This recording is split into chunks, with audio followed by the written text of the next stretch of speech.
Alright guys, so some of the things that we're going to go over first, you guys have probably already gone over. In fact, I know you have, so it's going to be more of a review. So starting off,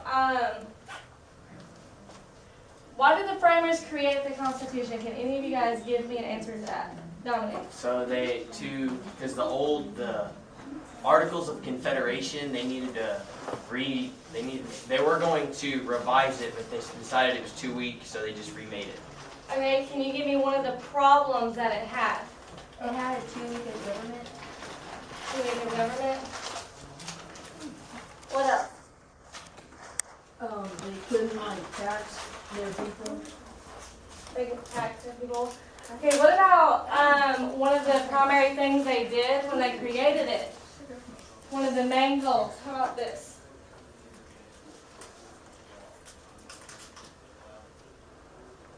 Why is it skipping it? Okay, so the main goal was to create a framework to be followed and filled in by citizens then and in later generations. So what does that mean? It's because our culture and how we believe changes over the years. So they wanted it to be that we could add things to it as we change. Exactly. You hit it right on the nail for explaining it.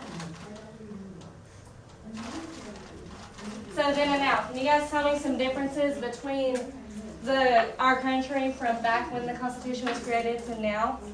We have more freedom than we did. Yeah. What has happened since then? There's a lot of amendments that have been added. A lot of amendments have been added. What else? The country has grown Oops, sorry. a lot. It has grown a lot. So if the country's grown, Where is it? Oh, it's on my hood. sorry, it must be a bad throat. Yeah, it's grown a lot. So if our country's grown, what else has grown? Our Constitution. Our Constitution. What about people? Population. And our states have there's been more states added, right? So that's basically what it said. So why does it matter? With the growth of our country, our Constitution has expanded. So the goal was to create a strong central government, but they didn't want it becoming too powerful. So they established a system of checks and balances.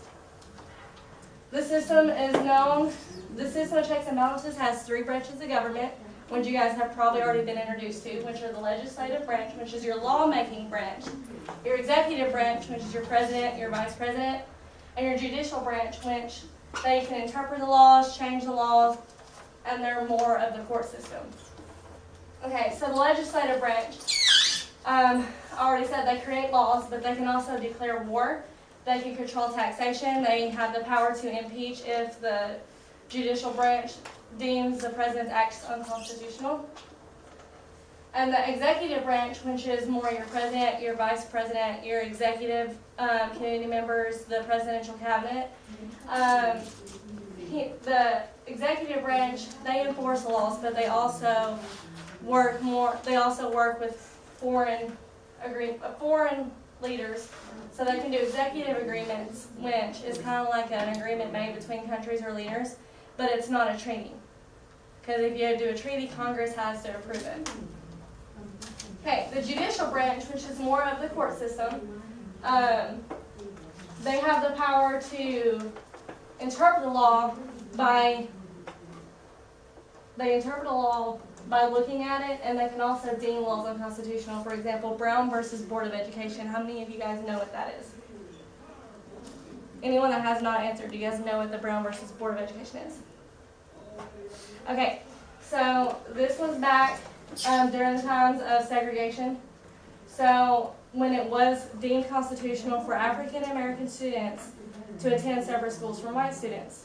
So in the case of Brown versus Board of Education, the Supreme Court ruled that it was unconstitutional to segregate schools based off of skin color. So they changed it. So now we have desegregated schools where African Americans and white students, Hispanic students, can all come to the same school. Okay, so now we're getting into where we're going to be mainly focusing, which is the political parties, customs, and traditions. So political parties, which is an organized group that seeks to win elections in order to influence the activities of the government. They help determine the choice of candidates, policies, programs presented to the voters. They have an impact on how the Constitution is interpreted and applied. Now, I've heard a few of you ask, since I've been here observing, why we have political parties. Can you guys give me a theory of why you think we have them? Different like looks of things, The what? like different looks on the subject, or Yeah, exactly. That's one. That's one. What else? The way people think is different, and people who think similarly will often come together and form a group to share those ideals. That's right too. So we're gonna, while we're on political parties, let's talk about that. So how is it relevant to today? What's coming up next month? Midterm election. Midterm elections, okay. So you guys have probably already seen in your CNN 10 where it talks about how are the Republicans going to take over or the Democrats going to take over?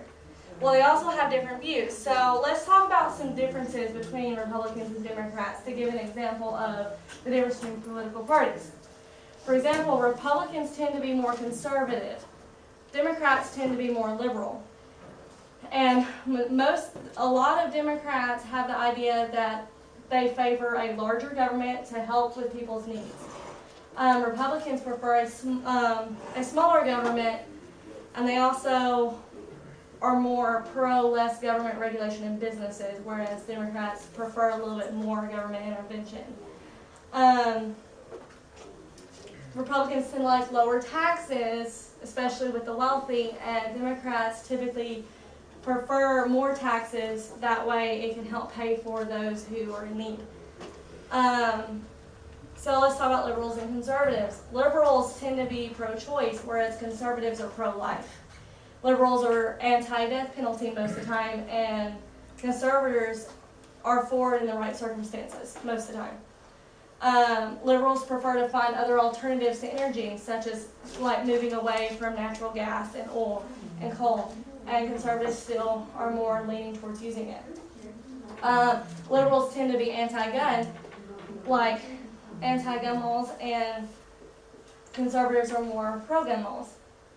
I mean, like pro, when I say gun laws, I mean keep them rather than handing them over. And that's one big topic for today because of all the school shootings that go on. There's a lot of big time debate, and that's probably one of the things you'll see more in your lifetime as you become voters. More debate on that and the pro-life issue and the pro-choice issue.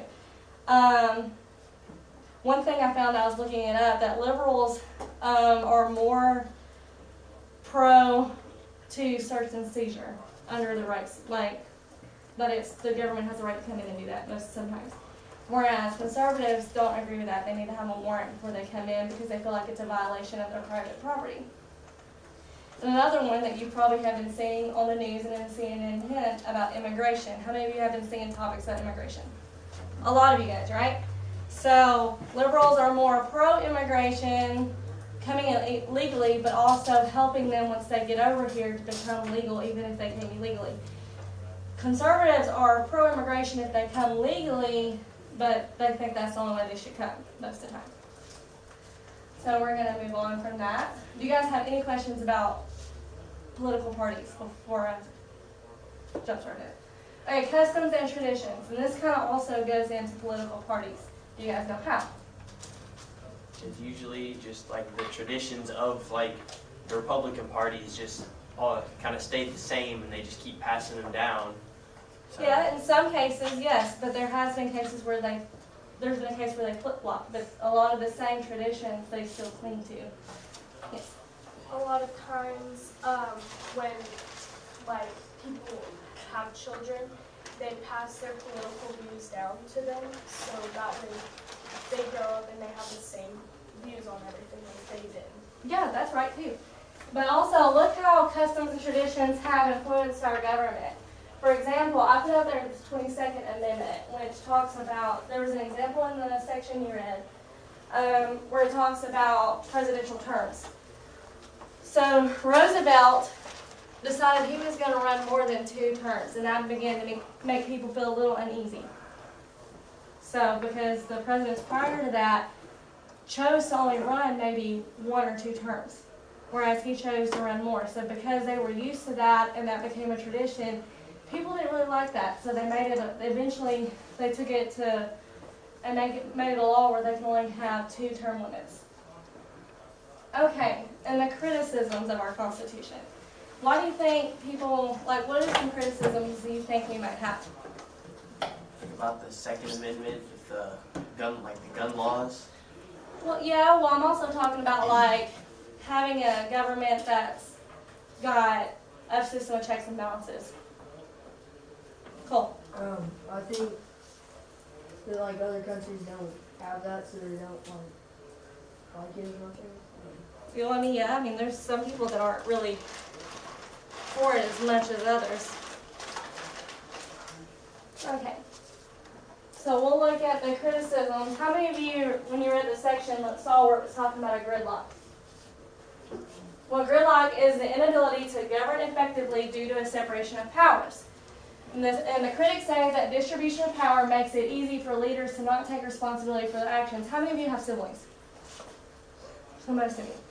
Okay, so how many times your parents split the chores between you guys?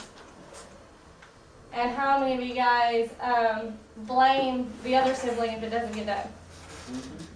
And say what happens, you guys probably argue about it, right? Well, then what's really happening, the job isn't getting done, is it? So that's kind of the same scenario. It creates a gridlock. So the job's not getting done. They're not being able to govern effectively. So there's also a question about representation. Every state has 2 senators and representatives, and they have representatives, which are they're voted out of districts, and they can also be based on population. They create the districts based on population. So it says 50 senators, but we have 100. We have 50 states. So 2 senators per state, and then you have your representatives. Okay, the winner takes all elections. This is kind of unique for us because when you look at Parliament, because it says up here, the person who receives the most votes in elections for Congress is elected to the Senate. The candidate who comes in 2nd or 3rd goes home. And Parliament over in Britain, even if they come in 2nd or 3rd, they can still hold a place in Parliament, whereas here, that doesn't happen. So it's a winner takes all election. So speaking of elections, we're moving on to the Electoral College. How many of you guys know what the Electoral College is? A couple of you. So let's learn more about it real quick. So let's define it first before we look at the video. The Electoral College is a body of 538 people elected from the 50 states and the District of Columbia. So who are these electors? I have my handy dandy notes to.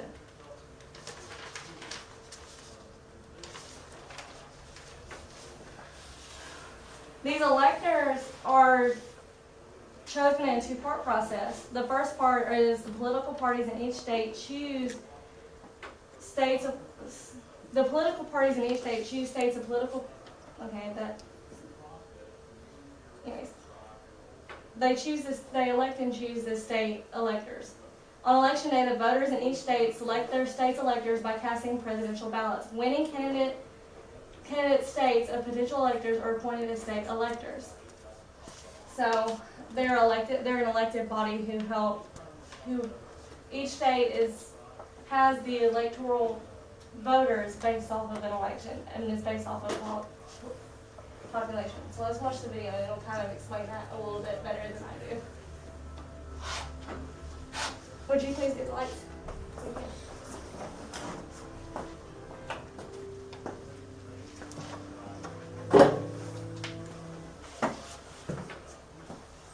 Most people have heard of the Electoral College during presidential election years. But what exactly is the Electoral College? Simply said, it is a group of people appointed by each state who formally elect the President and Vice President of the United States. To understand how this process began and how it continues today, we can look at the Constitution of the United States. Article 2, Section 1, Clause 2 of the Constitution. It specifies how many electors each state is entitled to have. Since 1964, there have been 538 electors in each presidential election.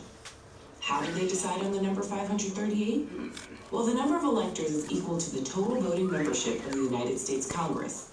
435 representatives, plus 100 senators, and 3 electors from the District of Columbia. Essentially, the Democratic candidate and Republican candidate are each trying to add up the electors in every state so that they surpass 270 electoral votes, or just over half of 538 votes, and win the presidency. So how do states even get electoral votes? Each state receives a particular number of electors based on population size. The census is conducted every 10 years, so every time the census happens, states might gain or lose a few electoral votes. Let's say you're a voter in California, a state with 55 electoral votes. If your candidate wins in California, they get all 55 of the state's electoral votes. If your candidate loses, they get none. This is why many presidential candidates want to win states like Texas, Florida, and New York. If you currently add up the electoral votes of those 3 states, you would have 96 electoral votes. Even if a candidate won North Dakota, South Dakota, Montana, Wyoming, Vermont, New Hampshire, Connecticut, and West Virginia, they would only gain 31 electoral votes total from those 8 states. Here's where it can get a little tricky. On a rare occasion, like in the year 2000, someone can win the popular vote but fail to gain 270 electoral votes. This means that the winner may have won and collected their electoral votes by small margins, winning just enough states with just enough electoral votes, but the losing candidate may have captured large voter margins in the remaining states. If this is the case, the very large margins secured by the losing candidate in the other states would add up to over 50% of the ballots cast nationally. Therefore, the losing candidate may have gained more than 50% of the ballots cast by voters, but failed to gain 270 of the electoral votes. Some critics of the Electoral College argue the system gives an unfair advantage to states with large numbers of electoral votes. Think of it this way. It is possible for a candidate to not get a single person's vote, not one vote, in 39 states or the District of Columbia, yet be elected president by winning the popular vote in just 11 of these 12 states: California, New York, Texas, Florida, Pennsylvania, Illinois, Ohio, Michigan, New Jersey, North Carolina, Georgia, or Virginia. This is why both parties pay attention to these states. However, others argue that the Electoral College protects small states such as Rhode Island, Vermont, and New Hampshire, and even geographically large states with small populations like Alaska, Wyoming, and the Dakotas. That's because a candidate can't completely ignore small states, because in a close election, every electoral vote counts. There are certain states that have a long history of voting for a particular party. These are known as safe states. For the past 4 election cycles, in 1996, 2000, 2004, and 2008, Democrats could count on states like Oregon, Maryland, Michigan, and Massachusetts, whereas the Republicans could count on states like Mississippi, Alabama, Kansas, and Idaho. States that are teetering between parties are called swing states. In the past 4 election cycles, Ohio and Florida have been swing states, twice providing electoral votes for a Democratic candidate and twice providing electoral votes for a Republican candidate.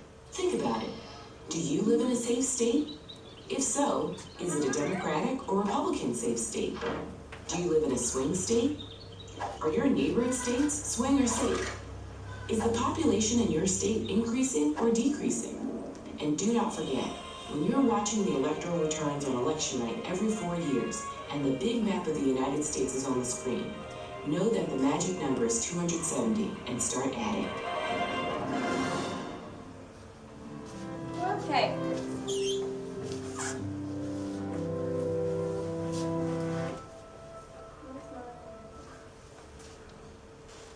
Okay, so after watching that, you kind of see like, you want to get like, I want to talk to you about the Electoral College and why it matters. All right, I know this doesn't sound like the most sensational topic of... Okay, sorry about that. Okay, so when you think about the Electoral College, we're going to move on to this map real quick, and then we'll go back to the pros and cons.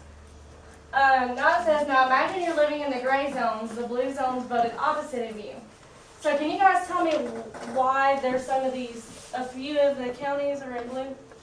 Because those are the ones that always vote that way.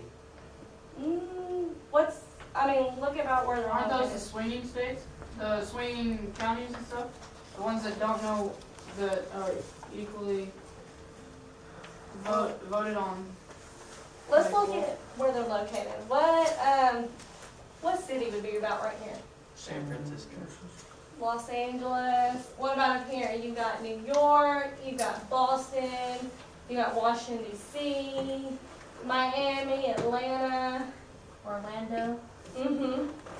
So those places are where the cities are. So half of the U.S. population live in these big cities, and the other half are in the gray zones.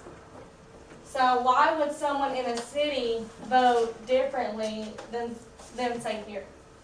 What's different between? Like businesses and stuff, they would want, like, because if they're in a business and there's something they vote on is gonna have the affect the way their business is gonna be run. What about culture? Is like, I'm thinking about Los Angeles. Would that be a completely different culture than it is here? Different beliefs, maybe. Yeah. Because like here you have more farmers, and it's more rural, and then you have which is like smaller towns, and then you have the cities which are you don't really have farmers anymore. People is working in businesses, and then you have the big city where it's constantly rushing. There's more people, so it's more urbanized. So they're gonna have different ideals and beliefs. So if half the country is in those areas in the blue and they vote opposite of you, do you really feel represented in a way? No, because that's half the country right there when the entire country is trying to vote. So like places like right here is Montana, it's a bigger state, but does it have any blue in it? This is one of the lower population states. What about Oklahoma? You only have like 2 cities. Right there be Oklahoma City and Tulsa. It's got a lot of people in it, but the majority of it's gray, just like Kentucky and Mississippi. So let's have a little bit of a discussion. So we're going to go back to the pros and cons. Can you guys tell me I've got the pros and cons I got from the book, which is one of the pros is it requires candidates to generate supporters from a variety of states, large and small. The cons are the winner of the popular vote may not win in the election. And then actually this happened during the last presidential election. Did you guys know that Trump did not win the popular vote? Yes. Hillary did. But he won the 270 votes needed for the electoral college. He was able to win those votes. So can you guys tell me some pros and cons about it? Someone who hasn't answered, I'd like to hear from you guys.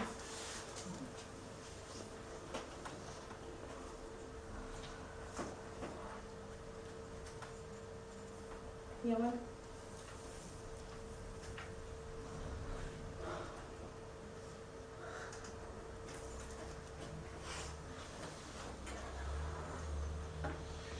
Cole, what did you have? I think the pro is, if your state is bigger, then you can have more representation. But the con is, if you live in Oklahoma, your state doesn't matter as much. I mean, you probably would feel like you don't matter as much. Because you're a smaller state and have less population, so your say isn't as, it doesn't mean as much. It's not gonna, it's still gonna help the party that you're voting for, but it's not gonna help as much as it would if the state has 55 votes rather than maybe 20. But if you didn't have that, let's look back at the map real quick. For example, say you live, like you said, they would have a little bit more electoral votes, but you're still being able to be represented.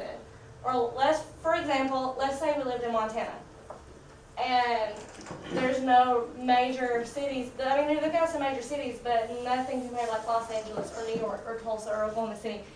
So if everyone in the blue area voted opposite of you, you'd probably feel like you weren't represented and it was never fair because the majority of people don't live there. But the Electoral College helps you have that representation so that your vote does count in a way. So your vote does count and it does allow you to have that representation, allows you to have that voice. Because without it, would you really get a say? Okay.